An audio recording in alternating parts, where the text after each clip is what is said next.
ਹਿੰਦ ਦੀ ਚਾਦਰ ਗੁਰੂ ਤੇਗ ਬਹਾਦਰ ਜੀ ਦਾ ਜਨਮ ਪਿਤਾ ਗੁਰੂ ਹਰਗੋਬਿੰਦ ਸਾਹਿਬ ਦੇ ਘਰ ਮਾਤਾ ਨਾਨਕੀ ਜੀ ਦੀ ਕੁੱਖੋਂ 5 ਵੈਸਾਖ ਸੰਮਤ 1678 ਈਸਵੀ 1621 ਨੂੰ ਅੰਮ੍ਰਿਤਸਰ ਵਿਖੇ ਹੋਇਆ।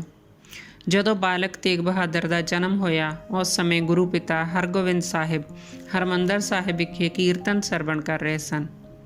ਕੀਰਤਨ ਉਪਰੰਤ ਆਪ ਜੀ ਨੂੰ ਪੁੱਤਰ ਜਨਮ ਦੀ ਖਬਰ ਦਿੱਤੀ ਗਈ। ਜਦੋਂ ਪੁੱਤਰ ਦੇ ਦਰਸ਼ਨ ਕੀਤੇ ਤਾਂ ਆਪ ਨੇ ਬਾਲਕ ਅੱਗੇ ਸੀਸ ਨਵਾਇਆ।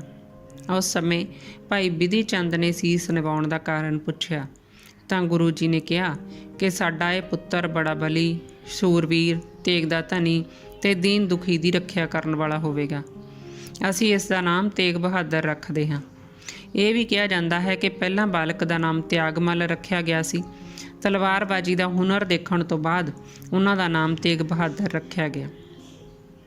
ਆਪ ਸ਼ੁਰੂ ਤੋਂ ਹੀ ਬਹੁਤ ਸ਼ਾਂਤ ਅਡੋਲ ਅਤੇ ਭਗਤੀ ਵਿੱਚ ਲੀਨ ਰਹਿੰਦੇ ਸਨ।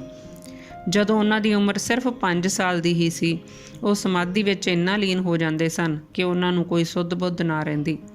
ਮਾਤਾ ਨਾਨਕੀ ਜੀ ਘਬਰਾ ਜਾਂਦੇ ਪਰ ਪਿਤਾ ਹਰਗੋਬਿੰਦ ਸਾਹਿਬ ਸਮਝਾਉਂਦੇ ਕਿ ਘਬਰਾਉਣ ਦੀ ਲੋੜ ਨਹੀਂ, ਸਾਡੇ ਪੁੱਤਰ ਨੇ ਵੱਡੇ ਕੰਮ ਕਰਨੇ ਹਨ, ਇਹ ਉਸੇ ਦੀ ਤਿਆਰੀ ਹੈ। ਆਪ ਪਰਿਵਾਰ ਵਿੱਚ ਸਭ ਤੋਂ ਛੋਟੇ ਸਨ, ਇਸ ਲਈ ਸਾਰੇ ਪਰਿਵਾਰ ਦੇ ਲਾਡਲੇ ਸਨ। ਆਪ ਜੀ ਦੇ ਪਿਤਾ ਨੇ ਆਪਣੀ ਨਿਗਰਾਨੀ ਹੇਠ ਆਪ ਨੂੰ ਧਰਮ ਗ੍ਰੰਥਾਂ ਦੀ ਪੜ੍ਹਾਈ, ਸ਼ਸਤਰਾਂ ਦੀ ਵਰਤੋਂ ਅਤੇ ਘੋੜਸਵਾਰੀ ਦੀ ਸਿਖਲਾਈ ਕਰਵਾਈ। ਆਪ ਬਹੁਤ ਸੋਹਣੀ ਦਿੱਖ, ਸ਼ੂਰਵੀਰਤਾ, ਸ਼ਸਤਰ ਵਿੱਦਿਆ ਵਿੱਚ ਨਿਪੁੰਨਤਾ ਅਤੇ ਰਾਜਨੀਤੀ ਦੀ ਚੰਗੀ ਸਮਝ ਲੈ ਕੇ ਜਵਾਨ ਹੋਏ। 1634 ਈਸਵੀ ਅੰਮ੍ਰਿਤਸਰ ਦੀ ਲੜਾਈ ਵਿੱਚ ਆਪ ਨੇ ਤਲਵਾਰ ਦੇ ਜੋ ਜੌਹਰ ਦਿਖਾਏ ਉਸ ਨੂੰ ਦੇਖ ਪਿਤਾ ਹਰਗੋਬਿੰਦ ਸਾਹਿਬ ਗਦਗਦ ਹੋ ਗਏ। ਉਸ ਸਮੇਂ ਆਪ ਜੀ ਦੀ ਉਮਰ ਸਿਰਫ 13 ਸਾਲ ਦੀ ਸੀ। ਆਪ ਜੀ ਦਾ ਵਿਆਹ 11 ਸਾਲ ਦੀ ਉਮਰ ਵਿੱਚ ਕਰਤਾਰਪੁਰ ਨਿਵਾਸੀ ਸ਼੍ਰੀ ਲਾਲ ਚੰਦ ਖੱਤਰੀ ਜੀ ਦੀ ਸਪੁੱਤਰੀ ਮਾਤਾ ਗੁਜਰੀ ਜੀ ਨਾਲ ਹੋਇਆ। ਆਪ ਦਾ ਨਿੱਜੀ ਜੀਵਨ ਬਹੁਤ ਹੀ ਸਾਦਗੀ ਭਰਿਆ, ਮੋਹ ਮਾਇਆ ਤੋਂ ਦੂਰ ਸੀ। ਗੁਰੂ ਹਰਗੋਬਿੰਦ ਸਾਹਿਬ ਨੇ 1645 ਈਸਵੀ ਵਿੱਚ ਜੋਤੀ ਜੋਤ ਸਮਾਉਣ ਤੋਂ ਪਹਿਲਾਂ ਆਪਣੇ ਸਾਰੇ ਪੁੱਤਰਾਂ ਨੂੰ ਛੱਡ ਕੇ ਆਪਣੇ ਪੋਤਰੇ ਹਰ ਰਾਏ ਨੂੰ ਗੁਰਗੱਦੀ ਦਿੱਤੀ, ਜੋ ਕਿ ਆਪ ਜੀ ਦੇ ਭਰਾ ਬਾਬਾ ਗੁਰਦਿੱਤਾ ਜੀ ਦੇ ਪੁੱਤਰ ਸਨ। ਆਪ ਜੀ ਦੇ ਮਨ ਵਿੱਚ ਗੁਰਗੱਦੀ ਪ੍ਰਾਪਤੀ ਦਾ ਕੋਈ ਮੋਹ ਨਹੀਂ ਸੀ। ਉਹ ਆਪਣੀ ਮਾਤਾ ਅਤੇ ਪਤਨੀ ਨਾਲ ਬਕਾਲੇ ਵਿਖੇ ਚਲੇ ਗਏ। ਇੱਥੇ ਭਗਤੀ ਵਿੱਚ ਲੀਨ ਰਹਿੰਦੇ ਗੁਰੂ ਹਰ ਰਾਏ ਜੀ ਨੇ ਅੱਗੇ ਆਪਣੇ ਛੋਟੇ ਪੁੱਤਰ ਹਰਕ੍ਰਿਸ਼ਨ ਜੀ ਨੂੰ ਗੱਦੀ ਸੌਂਪੀ। ਆਪ ਬਕਾਲੇ ਵਿਖੇ ਭਗਤੀ ਕਰਦੇ, ਸੰਗਤਾਂ ਜੁੜਦੀਆਂ, ਆਪ ਸੰਗਤਾਂ ਨੂੰ ਗ੍ਰਹਿਸਥ ਜੀਵਨ ਵਿੱਚ ਰਹਿੰਦੇ ਹੋਏ ਨਾਮ ਜਪਣ ਦੀ ਸਿੱਖਿਆ ਦਿੰਦੇ। ਮਾਤਾ ਗੁਜਰੀ ਜੀ ਦੇ ਭਰਾ ਕਿਰਪਾਲ ਚੰਦ ਆਪ ਜੀ ਨੂੰ ਰਾਜਨੀਤਿਕ ਹਲਚਲ ਤੋਂ ਵੀ ਜਾਣੂ ਕਰਵਾਉਂਦੇ ਸਨ।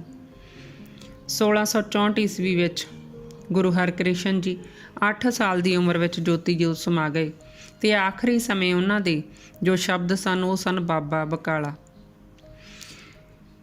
ਕਿਉਂਕਿ ਗੁਰੂ ਤੇਗ ਬਹਾਦਰ ਜੀ ਰਿਸ਼ਤੇ ਵਿੱਚ ਉਹਨਾਂ ਦੇ ਬਾਬੇ ਲੱਗਦੇ ਸਨ, ਇਹਨਾਂ ਸ਼ਬਦਾਂ ਨੂੰ ਹੀ ਅਗਲੇ ਗੁਰੂ ਬਾਰੇ ਇਸ਼ਾਰਾ ਸਮਝਿਆ ਗਿਆ।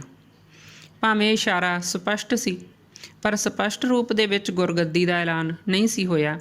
ਇਸ ਲਈ ਧੀਰ ਮੱਲੀਏ, ਰਾਮ ਰਾਈਏ ਇਹਨਾਂ ਲੋਕਾਂ ਨੇ ਮੌਕੇ ਦਾ ਫਾਇਦਾ ਉਠਾਇਆ ਤੇ ਉਹ ਆਪੋ ਆਪਣੀਆਂ ਗੱਦੀਆਂ ਲਾ ਲਈਆਂ। ਮਸੰਦ ਵੀ ਇਹਨਾਂ ਨਾਲ ਆ ਰਲੇ। 22 ਜਣੇ ਗੁਰੂ ਬਣ ਕੇ ਬੈਠ ਗਏ। ਗੁਰੂ ਤੇਗ ਬਹਾਦਰ ਜੀ ਅਡੋਲ ਰਹੇ। ਭਾਵੇਂ ਉਹਨਾਂ ਨੂੰ ਪਤਾ ਸੀ ਕਿ ਹਰਕ੍ਰਿਸ਼ਨ ਜੀ ਨੇ ਇਹ ਸੇਵਾ ਉਹਨਾਂ ਦੇ ਜ਼ਿੰਮੇ ਲਾਈ ਹੈ, ਪਰ ਉਹ ਕਿਸੇ ਝਗੜੇ ਵਿੱਚ ਨਾ ਪਏ। ਨਕਲੀ ਗੁਰੂ ਸੰਗਤਾਂ ਤੋਂ ਭੇਟਾ ਲੈਣ ਲੱਗੇ, ਲੋਕਾਂ ਨੂੰ ਗੁੰਮਰਾਹ ਕਰਨ ਲੱਗੇ। ਫਿਰ ਵਾਹਿਗੁਰੂ ਨੇ ਹੀ ਕਲਾ ਵਰਤਾਈ ਤੇ ਸੱਚੇ ਗੁਰੂ ਨੂੰ ਸੰਗਤਾਂ ਵਿੱਚ ਪ੍ਰਗਟ ਕੀਤਾ। ਇਹ ਸੇਵਾ ਮੱਖਣ ਸ਼ਾਹ ਲੁਬਾਣਾ ਨੇ ਨਿਭਾਈ। ਮੱਖਣ ਸ਼ਾਹ ਲੁਬਾਣਾ ਇੱਕ ਵੱਡਾ ਵਪਾਰੀ ਸੀ। ਗੁਰੂ ਘਰ ਦੇ ਸੇਵਕ ਵਜੋਂ ਗੁਜਰਾਤ ਕਾਠੀਆਵਾੜ ਵਿਖੇ ਨਿਯੁਕਤ ਸੀ। ਸੰਗਤਾਂ ਵੱਲੋਂ ਭੇਟਾ ਗੁਰੂ ਸਾਹਿਬ ਤੱਕ ਪਹੁੰਚਾਉਣ ਦਾ ਕੰਮ ਕਰਦਾ ਸੀ। ਇੱਕ ਸਾਖੀ ਇਹ ਵੀ ਪ੍ਰਚਲਿਤ ਹੈ ਕਿ ਉਹ ਵਪਾਰੀ ਸੀ। ਉਸ ਦਾ ਬੇੜਾ ਸੂਰਤ ਬੰਦਰਗਾਹ ਨੇੜੇ ਭਿਆਨਕ ਤੂਫਾਨ 'ਚ ਫਸ ਗਿਆ। ਉਸ ਸਮੇਂ ਉਸਨੇ ਗੁਰੂ ਦਾ ਧਿਆਨ ਧਰਿਆ ਤੇ ਆਪਣੀ ਰੱਖਿਆ ਦੀ ਬੇਨਤੀ ਕੀਤੀ। ਕਿਹਾ ਕਿ ਜੇ ਅੱਜ ਮੇਰਾ ਬੇੜਾ ਤੂਫਾਨ 'ਚੋਂ ਨਿਕਲ ਜਾਵੇ ਤਾਂ ਮੈਂ 500 ਮੋਹਰਾਂ ਦੀ ਭੇਟਾ ਗੁਰੂ ਘਰ ਚੜਾਵਾਂਗਾ। ਉਹ ਸੁਰੱਖਿਅਤ ਤੂਫਾਨ ਦੇ ਵਿੱਚੋਂ ਬਾਹਰ ਆ ਗਿਆ।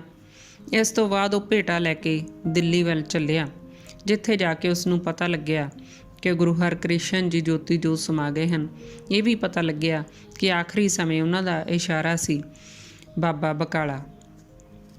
ਉਹ ਬਕਾਲੇ ਵੱਲ ਚੱਲ ਪਿਆ, ਪਰ ਇੱਥੇ ਪਹੁੰਚ ਕੇ ਤਾਂ ਉਸ ਦੀ ਬੁੱਧੀ ਹੀ ਚਕਰਾ ਗਈ। ਕਿਸ ਨੂੰ ਗੁਰੂ ਮੰਨੇ? ਇੱਥੇ ਤਾਂ 22 ਗੁਰੂ ਬਣ ਕੇ ਬੈਠੇ ਸਨ। ਫਿਰ ਉਸਨੇ ਇੱਕ ਸਕੀਮ ਸੋਚੀ। ਉਸਨੇ 2-2 ਮੋਹਰਾਂ ਸਾਰਿਆਂ ਅੱਗੇ ਭੇਟਾ ਦੇ ਰੂਪ ਵਿੱਚ ਰੱਖਣੀਆਂ ਸ਼ੁਰੂ ਕੀਤੀਆਂ ਕਿ ਜੇ ਕੋਈ ਸੱਚਾ ਗੁਰੂ ਹੋਵੇਗਾ ਤਾਂ ਆਪਣੇ ਆਪ ਬੋਲੇਗਾ। ਸਾਰਿਆਂ ਅੱਗੇ ਮੱਥਾ ਟੇਕਦਾ, 2 ਮੋਹਰਾਂ ਰੱਖ ਦਿੰਦਾ, ਪਰ ਕੋਈ ਕੁਝ ਨਾ ਬੋਲਿਆ। ਖੁਸ਼ੀ ਸਾਰਿਆਂ ਨੇ ਭੇਟਾ ਸਵੀਕਾਰ ਕਰ ਲਈ। ਹੁਣ ਮੱਖਣ ਸ਼ਾਹ ਨਿਰਾਸ਼ ਹੋ ਗਿਆ ਸੀ। ਫਿਰ ਉਸ ਨੂੰ ਪਤਾ ਲੱਗਿਆ ਕਿ ਬਕਾਲੇ ਵਿਖੇ ਹੀ ਗੁਰੂ ਹਰਗੋਬਿੰਦ ਸਾਹਿਬ ਦੇ ਛੋਟੇ ਸਪੁੱਤਰ ਰਹਿ ਰਹੇ ਨੇ, ਤਾਂ ਉਹ ਝੱਟ ਉੱਥੇ ਜਾ ਪਹੁੰਚਿਆ। ਗੁਰੂ ਜੀ ਭਗਤੀ ਵਿੱਚ ਲੀਨ ਸਨ। ਉਹਨਾਂ ਦੇ ਚਿਹਰੇ ਦਾ ਨੂਰ ਦੇਖ ਕੇ ਹੀ ਮੱਖਣ ਸ਼ਾਹ ਨੂੰ ਯਕੀਨ ਹੋ ਗਿਆ ਕਿ ਅਸਲੀ ਗੁਰੂ ਇਹੀ ਹੈ। ਉਸ ਨੇ 2 ਮੋਹਰਾਂ ਰੱਖ ਕੇ ਮੱਥਾ ਟੇਕਿਆ। ਗੁਰੂ ਜੀ ਨੇ ਮੁਸਕਰਾ ਕੇ ਕਿਹਾ ਕਿ ਭਾਈ, ਇਹ ਕੀ? ਤੂੰ 2 ਮੋਹਰਾਂ ਦਾ ਹੀ ਵਾਅਦਾ ਕੀਤਾ ਸੀ, ਪੂਰੀ ਭੇਟਾ ਕਿੱਥੇ ਆ? ਮਹਿਮਾ ਪ੍ਰਕਾਸ਼ ਵਿੱਚ ਇਸ ਬਾਰੇ ਲਿਖਿਆ ਹੈ, ਕਰੋ ਦਸੌਂਦ ਗੁਰੂ ਕੋ ਹੈ ਚੇਤਾ, ਅਰਪਨ ਦਰਬ ਕਰੋ ਅਬ ਤੇਤਾ। ਇਹ ਸੁਣ ਕੇ ਮੱਖਣ ਸ਼ਾਹ ਲੁਬਾਣਾ ਦੀ ਖੁਸ਼ੀ ਦਾ ਕੋਈ ਟਿਕਾਣਾ ਨਾ ਰਿਹਾ ਤੇ ਉਸਨੇ ਕੋਠੇ ਤੇ ਚੜ੍ਹ ਕੇ ਰੌਲਾ ਪਾਇਆ, ਗੁਰੂ ਲਾਧੋ ਰੇ, ਗੁਰੂ ਲਾਧੋ ਰੇ, ਭਾਵ ਸੱਚਾ ਗੁਰੂ ਲੱਭ ਪਿਆ ਹੈ। ਸਾਰੀ ਸੰਗਤ ਨੇ ਖੁਸ਼ੀ ਮਨਾਈ। ਇਸ ਤਰ੍ਹਾਂ ਗੁਰੂ ਤੇਗ ਬਹਾਦਰ ਜੀ ਸਿੱਖਾਂ ਦੇ 9ਵੇਂ ਗੁਰੂ ਵਜੋਂ ਗੱਦੀ 'ਤੇ ਬਿਰਾਜਮਾਨ ਹੋਏ। ਵਾਹਿਗੁਰੂ ਜੀ ਕਾ ਖਾਲਸਾ, ਵਾਹਿਗੁਰੂ ਜੀ ਕੀ ਫਤਿਹ।